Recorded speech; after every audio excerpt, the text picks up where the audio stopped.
Hey everyone, and welcome to a new devlog.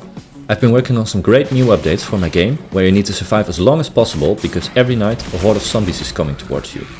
So let's see who can survive the longest once the game is out. Oh, and the story for the game is complete now.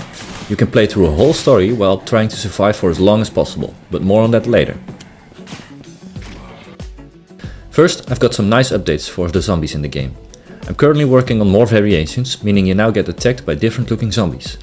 They not only look different, but they also have variations in animations, making the experience while playing the game even better. No more 20 zombies with the same animations coming towards you. I'm still working on texturing them so they fit the game better, but next to that I've also added blood spatters. They are now more gory than before and show actual blood color instead of the grey dust I had before. There's blood on the floor, they have footstep sounds, ambient sounds and a better performance, so more zombies can be spawned. I've also added zombie spawners for a better streamline of how many zombies there are in the game and a nice surprise if you enter an area. And now, the story is complete and almost fully playable. If you play it casually, you have a playtime of around 2 or 3 hours based on the current test I've done. There's a variation in the quests, like areas you need to unlock, stuff you need to get, certain events you need to survive and a little teaser for the end. There will be an epic end battle. For the story, I got a professional voice actor who helped me bringing the story to life.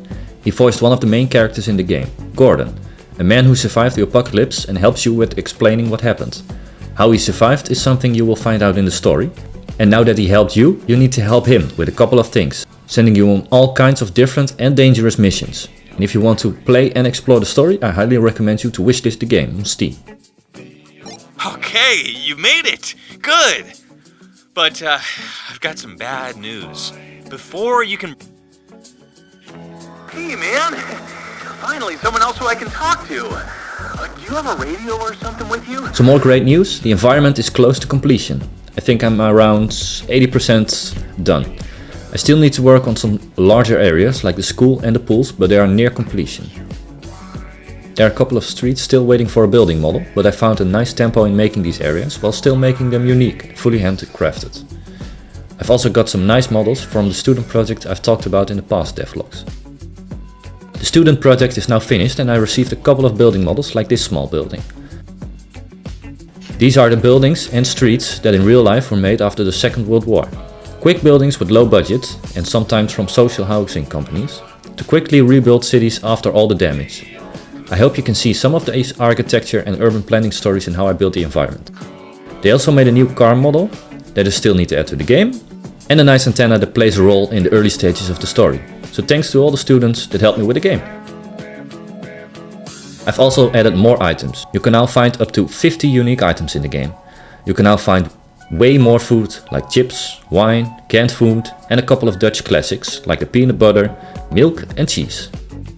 All items were made with the apocalypse in mind, so you can find some spoiled items that will have an effect on your survivability, but a lot of items that are canned or items that could survive a couple of years on the shelves. Adding these brings a nice variation to the survival element.